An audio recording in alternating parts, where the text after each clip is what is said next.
I'm David Petersen, I'm Jesse Glenn, and this is the Plotmasters Project, a video podcast of two artists looking back, and revisiting their earliest characters and stories. this time, Psycho Mantis.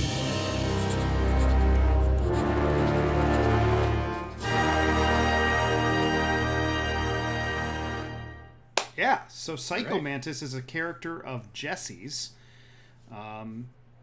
that is a little unstable. Just a little bit.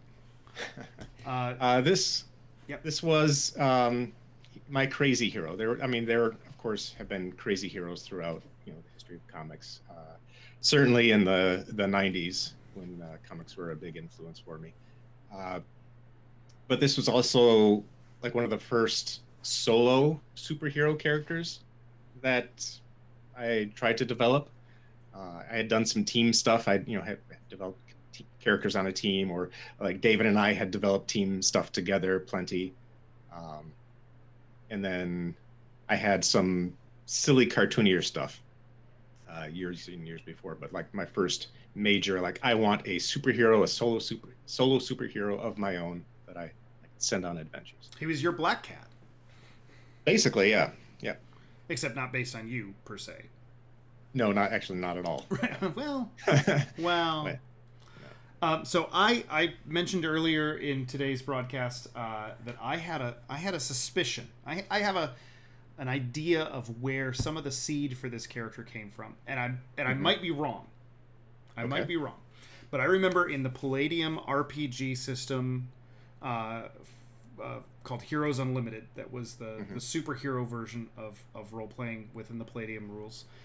There was a whole section on flawed and crazy heroes, and that there were tables that you could roll on for different kinds of things. Some of the flaws were things like chemical dependency about being addicted to drugs or alcohol. Some of them were tied to the power. The more they use the power, the more unstable that they get. Some of them were just a crisis of self. But I remember you and I at one point even talking about running a superhero RPG adventure. And I don't even know which one of us were going to run it, but we were kind of talking about the idea of, would the rest of the group, would the other players be okay if we insisted that everyone had to have a flaw, that we could have these Right. flawed things and these crazy heroes. And I feel like that's the 0 point for Psychomantas. That it was looking at the idea of, ooh, that would be fun to role play. I maybe.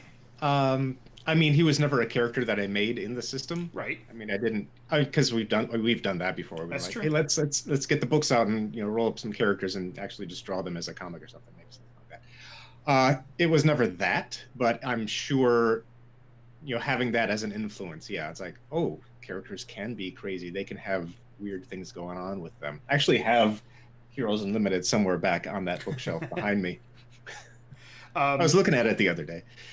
it's got a great Jim Steranko cover. Yeah. So tell us about tell the audience about Psychomantis. Who is he? What are the powers? What's going on here? All right. So, Psycho Mantis is, well, I guess he's like most heroes. He starts out just as an average guy, um, who somehow was struck with these fantastical powers. What his powers are, it's like a strange dimensional energy, and he's got this connection to another dimension entirely that is basically just filled with infinite energy. Um, and the way he interacts with it is uh, he's basically slipping his hands, his forearms, through dimensional pockets into this other dimension like gloves. Um, and what he sees is a dimensional energy replication of his fists and his hands, like on the other side, kind of a thing. He's like coding himself in this, which is weird because I really hadn't thought too much about what happened on the other side. It's like, are there these disembodied arms floating around in this energy dimension? I don't know, maybe. Yeah.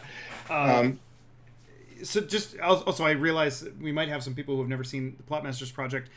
These are older drawings of Jesse's. These are from 1993, when I was still in high school, and so this is older artwork. I don't want anybody to think that this is something we're pitching or No. something Jesse just finished. I see a very clear influence in this first drawing of Psycho Mantis, of the woman in distress that feels like AD Tank Police, Bubblegum Crisis, Ninja High School style anime.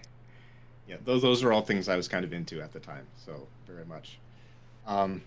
Yeah, the other thing about his powers, though, it like infuses the rest of his body. It's like, because his blood flow goes into that and then comes back out, so it does still affect the rest of his body. So he gets boosted endurance and speed and strength and things like that. But it also affects his mind. So he's not a crazy lunatic naturally. It's just when this energy, this power goes up to his brain, it affects him and it makes him just a bit loony. And he tries to be a good superhero. He's like, I have these powers, I should do something good with it. But as he's going through and saving people, he might do something that's a little off or a little quirky and a little weird. He might start to laugh maniacally, and the person he's saving might start to be a little bit afraid of him because they don't really know what's going on. But that's you later on had an RPG character like that who would laugh maniacally and uncontrollably in the worst possible situations. I think it was a Shadowrun character. It was a Shadowrun character. It was years after this, though, so yeah. I think that was your Shadowrun version of Psycho Mantis. I like making characters that break things like that. So will you stop laughing? No, I can't. I have to. I'm stressed right now. This character was, I can already tell, this was inked with a brush, which was something that was really new for you. And I don't remember it lasting terribly long. No. But you got good results out of it. Well, thank you. Yeah, like the lettering and the other stuff was definitely done with a pen or something.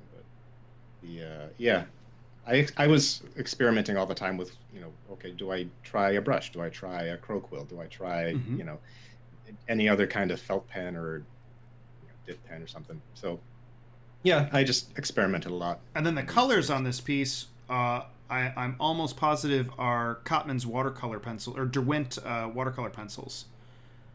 That is possible. I think I had a set of something like that at the time. It's the blue purple, and you can see pencil marks in it as it's kind of also washed out, and then the red to yellow fade in the logo, as well as the gray, definitely the arms. Yeah, and the gray, the shadows here in this leg. I don't know if my cursor's showing for everyone. The shadows in the leg that's bent look exactly like the right hue of the black color pencil mixing with the blue to me. Mm-hmm. And I'm pretty sure you had a set. I think we both had a set of those. Yeah. So those are fun to use for a while. I think that's what that is. And moving on to another experimental materials piece with Psycho Mantis and his energy arm. Yep. I think, looking at it, I don't know if is that brush too? I can't tell. Yeah, that's brush. That's brush inks. Same basic thing for the character, but then I was like, I think that's pastel, like chalk pastel for the fiery smoke beneath him. Yeah. I remember you showing how you got some of the smoke stuff, and you'd get the pastel on your hands, and you'd kind of drum your fingers across to get those splotches that kind of ring the black smoke there. Mm-hmm. It's almost like you were tapping your fingers impatiently. Yeah. And then unfortunately, it looks like whatever the watercolor or maybe liquid ink, like you and I used to use that Higgins. We did have it, yeah. Yeah, the Higgins colored inks. I almost feel like the hand is painted with an ink, something that was already liquid, as opposed to the color pencil that you put on dry and then moisten to get it to flow. That looks like wet media straight up, and also the puckering on the paper, I think, is the indication that was pretty wet. Yeah. All right, moving on. This is let's see, August of 1993 for this one, and then the next is we skip ahead a couple years to 1996. Yes. So this was a change. This is kind of like, we're doing right now with the Plotmasters project. I've done throughout time, with all of my art, redesign it. Why not? This is a very Rhett Booth inspired image. That was, what's the name of that character? Backlash. Backlash, yes. Backlash with the was pretty big at the time, with Image Comics just being big at the time. And yeah, I wanted to like push some of my design, push the style of the character, also just adapt my drawing, like try to get better, and draw more like what these popular artists were doing. Yeah, there's much more. This goes from your classic superhero-y spandex suit to this being more of like a stylized design choice, and then everything else gets amped up. The ponytail becomes not just a ponytail, but it becomes this aggressive shape. The little hair tendrils that didn't get caught in the ponytails that almost become antenna are that much longer. They're just little wisps in the early designs, but here they're almost characters themselves.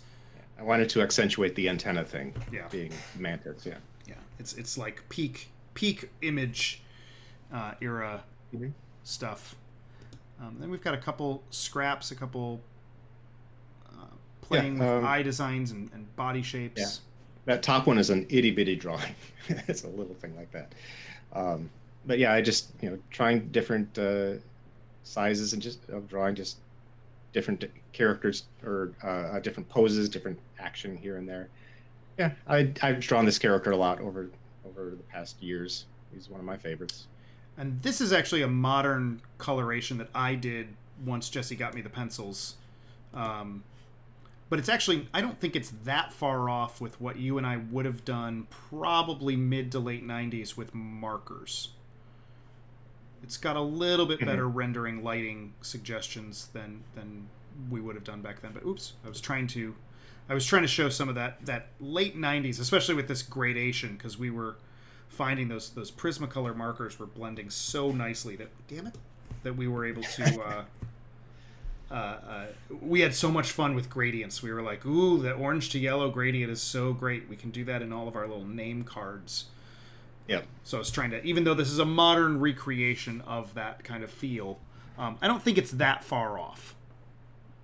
No, it's pretty close. It's pretty close.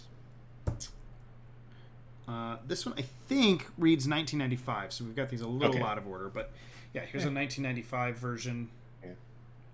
Yeah, I was still working on learning superhero anatomy better at that point. Really not so much, and at this point I was probably more emulating what I see and less understanding the actual inner workings of it. Yeah, but I was still trying. We never really understood what was going on. We were always emulating. Emulating. But yeah, I remember you even sitting me down and teaching me these basic shapes, specifically the way the shoulder muscle, the trapezius, or no, the deltoid, kind of lodges down in between the bicep and the tricep. Yep. And then how to render those with those angles. The cross hatching here is exactly what I remember you even sitting me down and showing me how to do superhero cross hatching, Scott Williams style cross hatching. Yep. But I think through a Jesse Glenn filter. The power looks different here. The power. What takes me about this one is there's another character in a future Plotmasters episode. Hopefully you'll get to meet of mine that was called Explodo. Mm-hmm. Yeah, we were good. Explodo. Explodo. Explodo, whose real name was Joe Average. Right. But while the names for the character might be terrible, he had kind of a glowing ball thing that he could use to blow things up and to send it on its way and then have it explode when it arrived. And yeah, when I saw this, I'm like, hey, it's Psycho Mantis, but he's using Explodo's powers. Yeah, I don't really know why I did that. It's just every now and then I just toy with different power signatures, just the way they look. Just one of those things. just a compilation. I just found a bunch of scrap drawings here and there. Yeah, these are Bunches assembled. of These are paper. assembled digitally. Yeah. These are different drawings from different eras, but Mhm. kind of a grouping of different poses and stuff. Yeah, just trying to do different things. Like the one on the top left, which we saw at another slide, is more a compact, nimble, leaping thing. The one that's a pencil drawing next to it, more of a. I was trying to do something more acrobatic with him, and yet there's There had to be the some heroic. reference there, right? There had to be some reference. I think so, maybe, Yeah. maybe. I forgot to draw a hand on him though. Hands. Uh, and then the standard hero in silhouette kind of pose, and then I was the one the bottom right. I'm like, well, what does he look like? He's like bulky and strong, whatever. The bottom right Like, to me feels like it's his Mortal Kombat pose. Like oh yeah, that's his loading screen when you're character selecting Psycho Mantis. fight.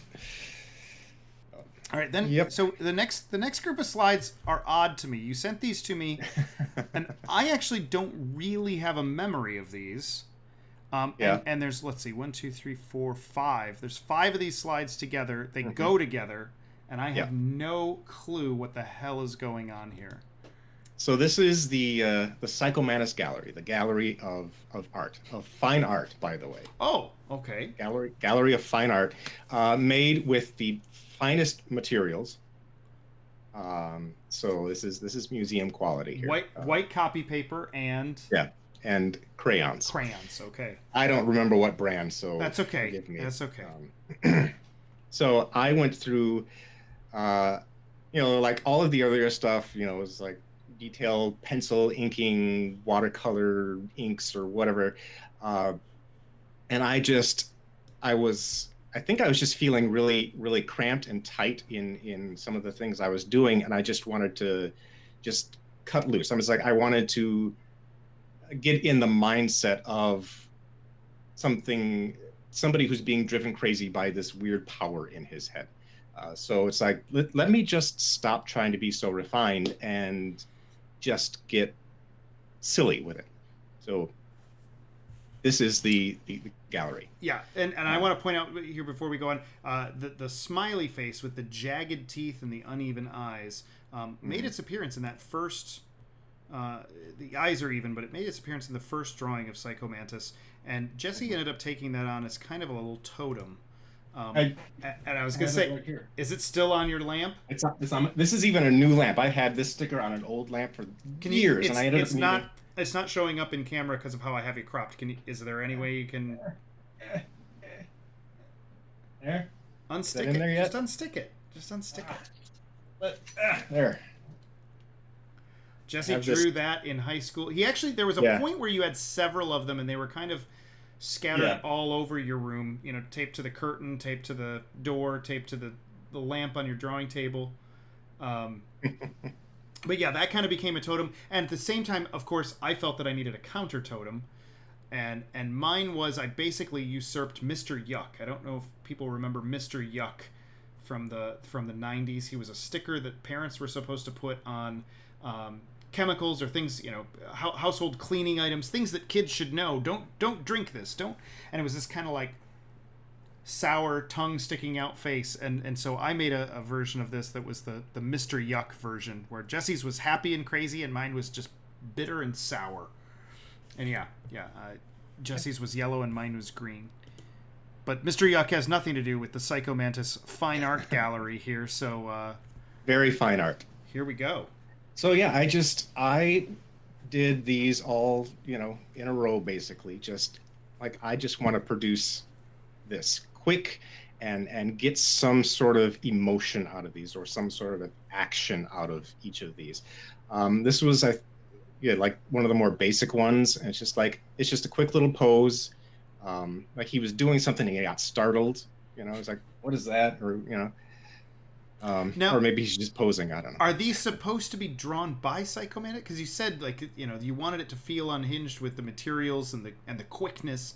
Are these supposed to be Psychomantis doing his own art of himself, or you're just trying to capture that mood No, I'm just trying to capture that mood. Okay, But okay. I suppose I could write that in where he's an artist and he draws his own I do feel like at character. one time you had him as a musician in a band. Yes, Yeah, yes, I did do he was that. Yeah, a bass guitarist or something. Yeah, bass player. yeah, um, Yeah. yeah. This feels very much like a. So what's interesting is you weren't going to Mott at this time at '96. I think it was maybe a year later. Yeah, yeah. But this feels exactly like a gesture drawing that I would have been doing in art at Mott right at this exact same time. Okay, yeah. Yeah, so it's interesting. It's like college era gesture drawings of drawing the figure while it's posing there or standing there. Yep. And this, like, he's in the fetal position and he's upside down and he's in turmoil, and that background behind him is dark and it's red and it's angry. It's like going for emotion here. Yeah. Yeah. And this is like dark and brooding, almost like Batman perching on a roof. It's blue in the background and it's dark, and so it's gloom and misery, and he's just like hunched over.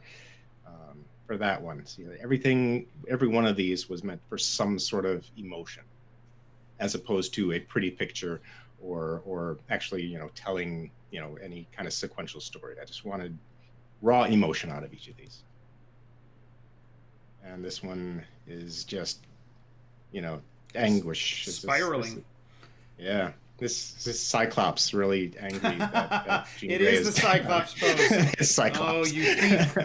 You thief!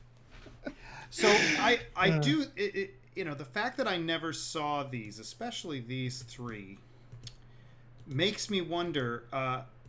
Did I need to be worried? There's like a call for help going on here, and is it Psycho Mantis's call for help, or was it yours, Jesse? Was I oblivious? Oh, I don't know. We don't need to get into Okay, that. all right.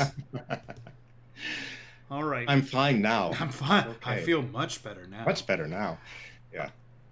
So on the Plotmasters project, we don't just go back and look at the old artwork of what we did. It's a nice trip down nostalgia's lane, but we also try to do a new update to show what it would look like if we were working on these projects today. It's an interesting exercise in editing and deciding what parts of the old concept, the old design, were worth bringing through, and what parts maybe to leave behind. We each did a version. I'll start with mine. This is actually a rough that I started in pencil, trying to come up with a design.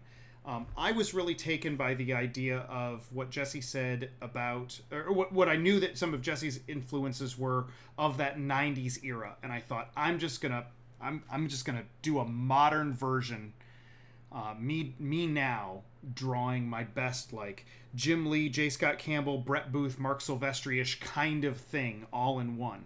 And I started with this that was pretty close to the original costume in terms of its color and design, in terms of where stripes go and things like that.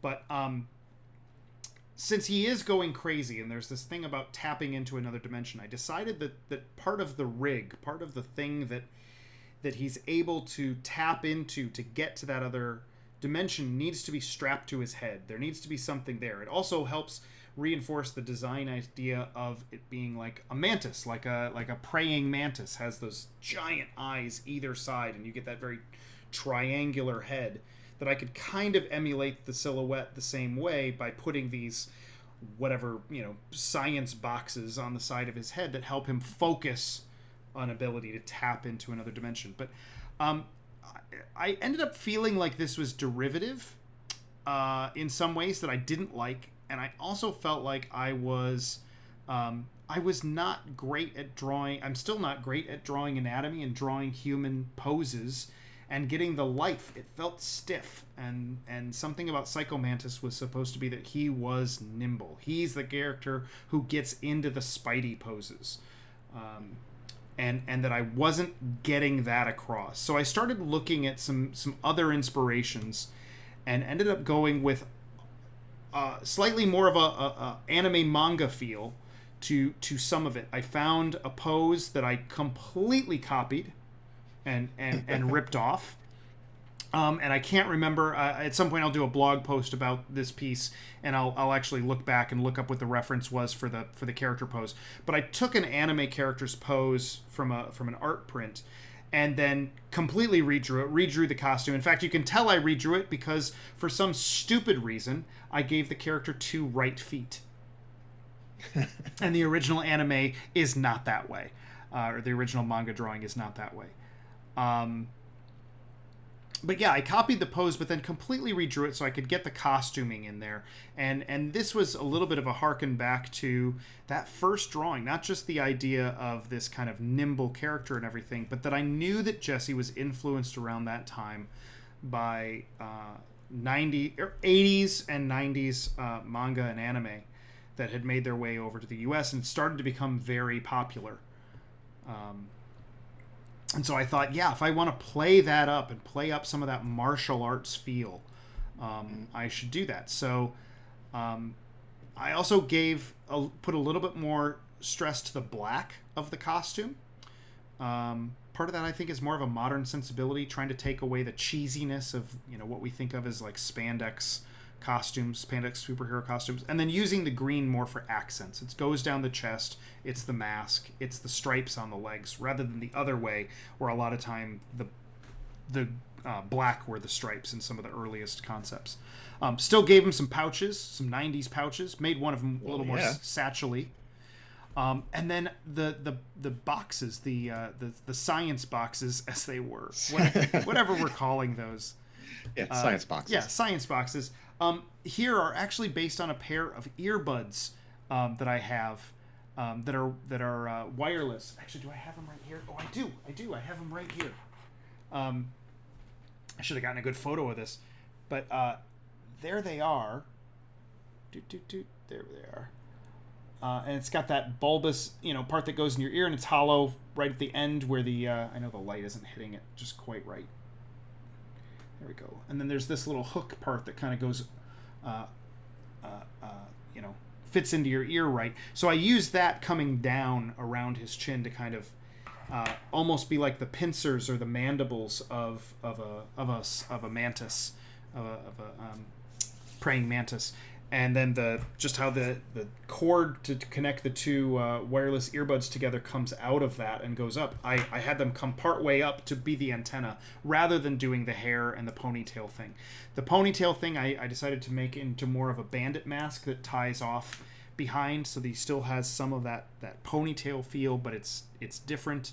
And I made the dots on the science boxes on the now giant earbuds the same color as his power that he's tapping into.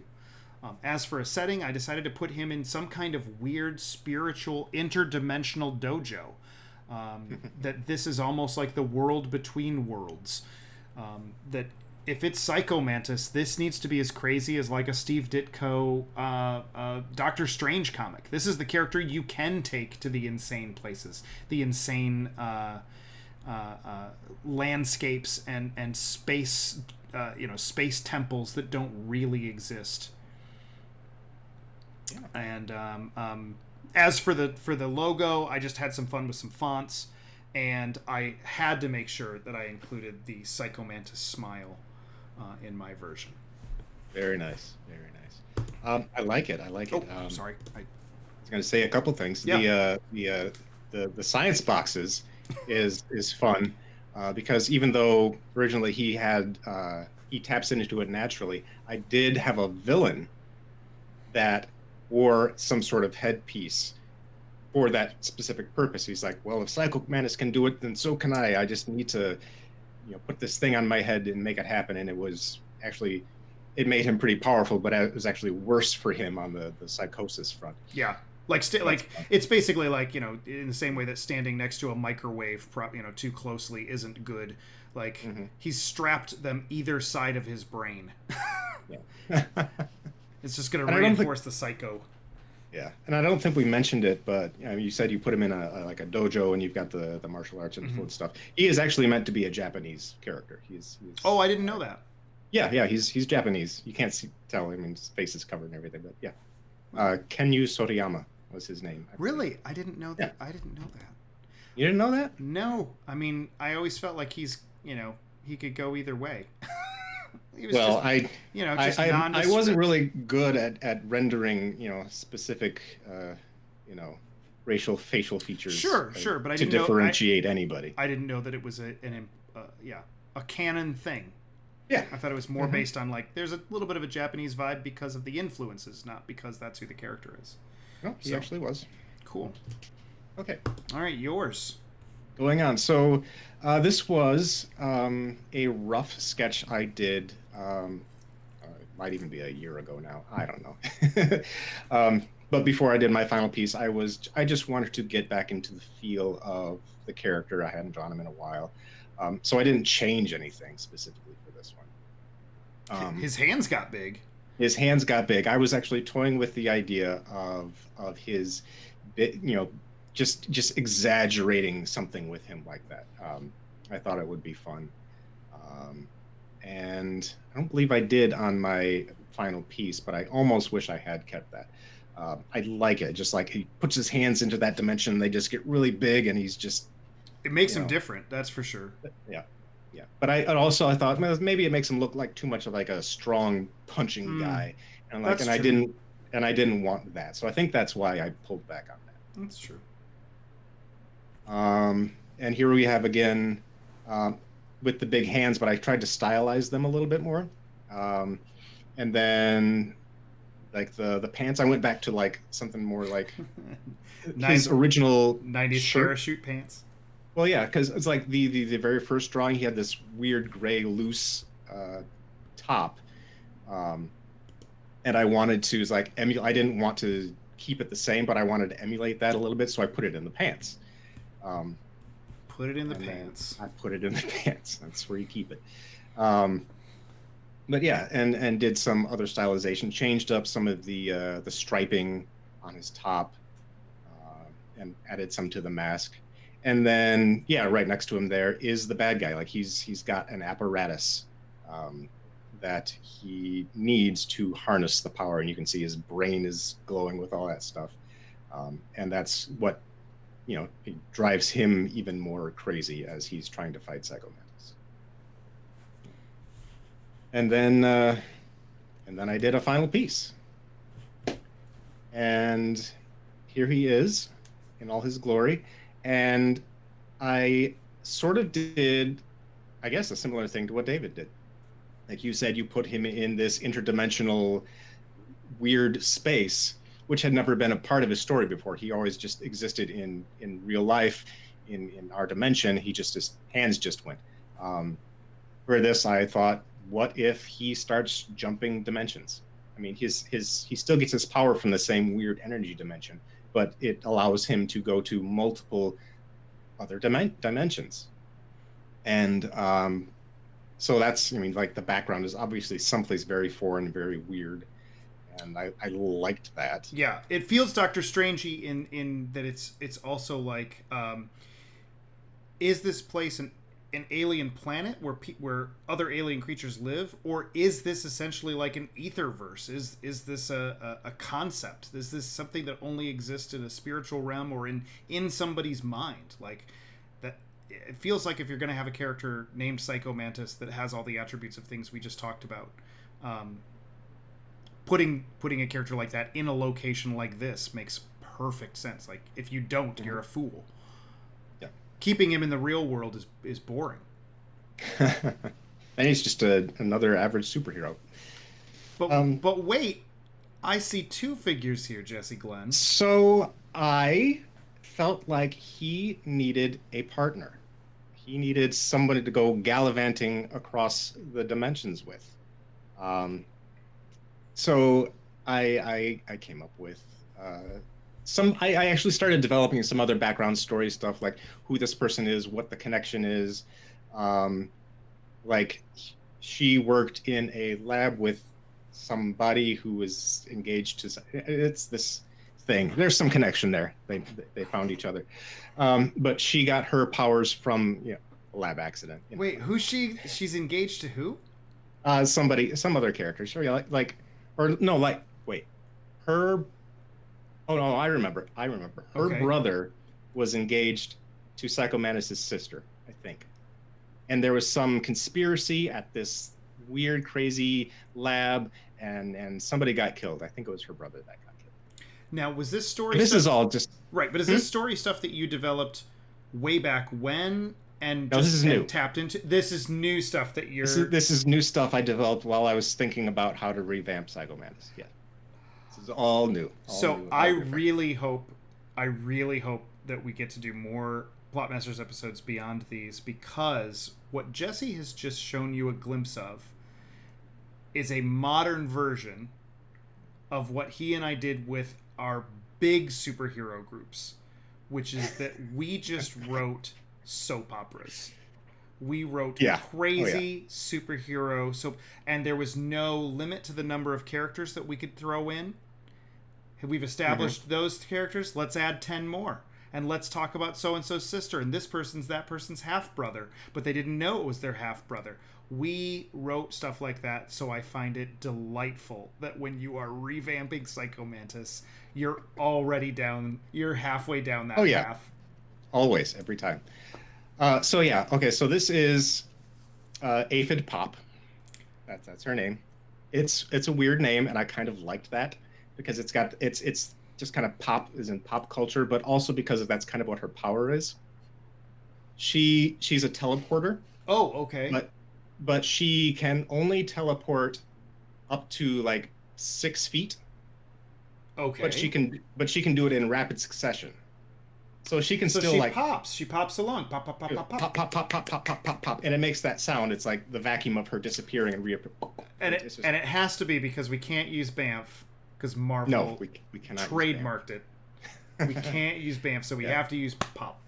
Mm-hmm. I liked I don't know why I picked aphid necessarily. I wanted another insect thing, and it's just like, but yeah, it's a cool word.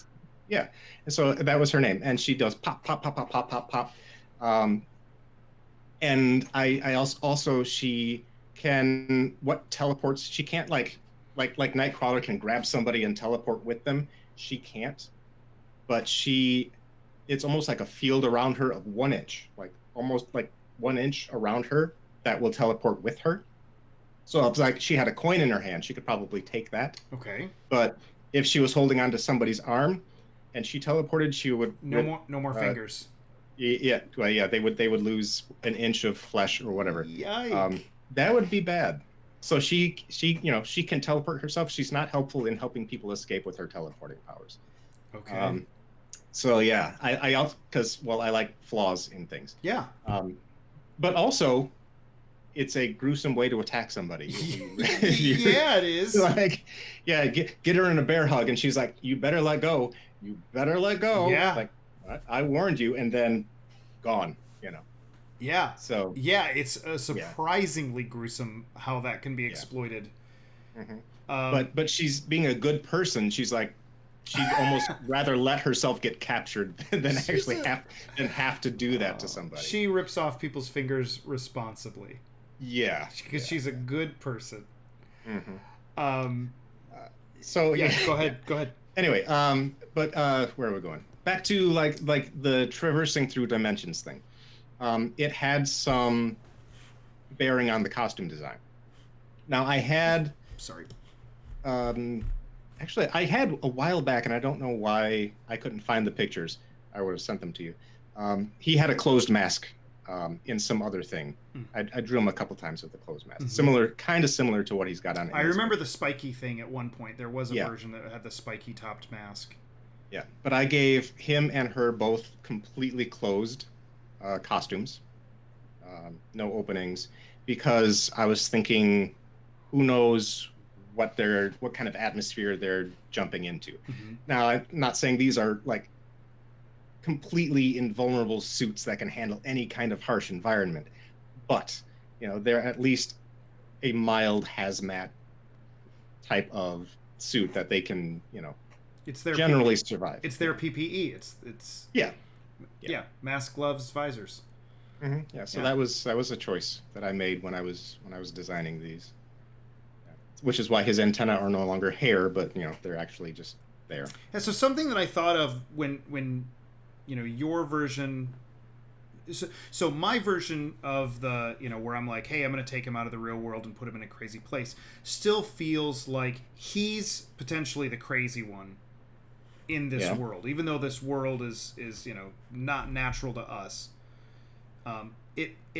It's grounded in something that's reality. Like, just the only thing that's super real is, where there should be windows is infinite space and stars and universes. Yours, the landscape almost feels like it's the crazy part. And a line and a line came to me that I wrote down in my notes when I was typing up what we should do here. The crazy man becomes sane in a crazy world. Oh, yeah. I almost wonder, like, everywhere else, Psycho Mantis is insane. But here, he becomes the sanest of them all. I'm sorry, everywhere else he's insane. Did I say that right? Everywhere else he's insane. But when he's... Right. Yeah, but when he's in these other places, he is the sanest one. Okay. I can see that. Yeah, this is... I had a lot of fun with this one. I like the character and I like the story. I see some people asking if this will be seen in story form. Well, here's the thing. I really love this character, and I would love to someday do something with him. And I have this problem. I always start things and never finish. So there's that.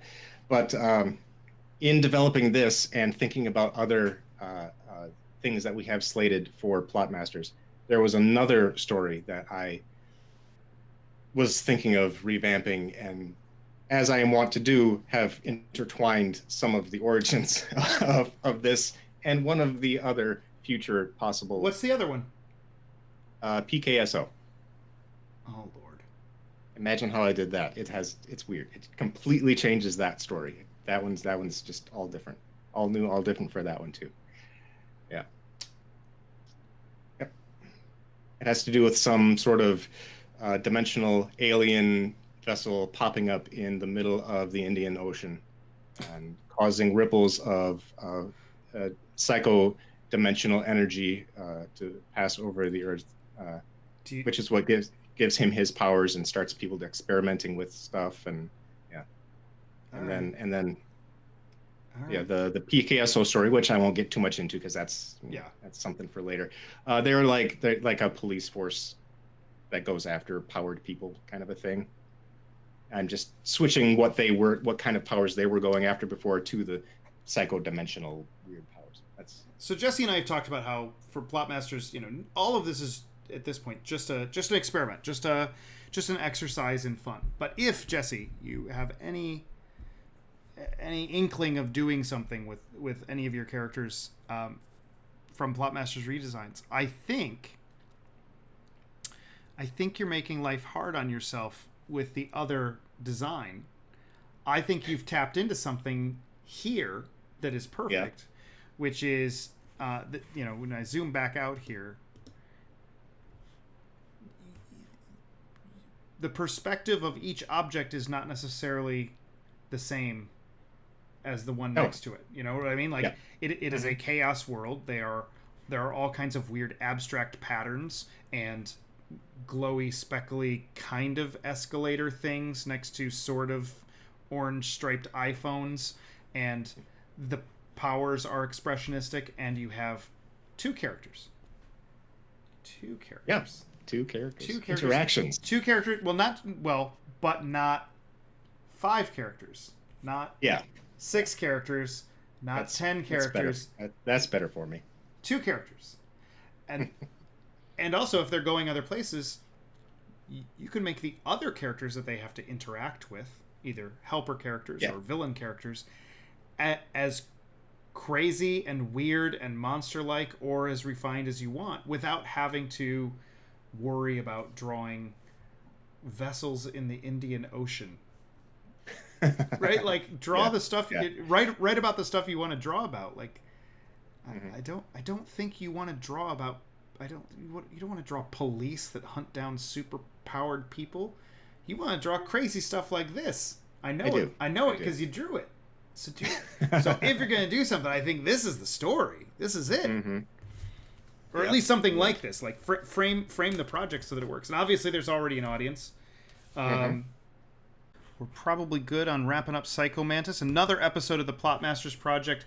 Thank you guys for watching. If you want to watch more episodes of the Plotmasters Project, you can go to theplotmasters.com. And thanks for watching. Yes, thank you.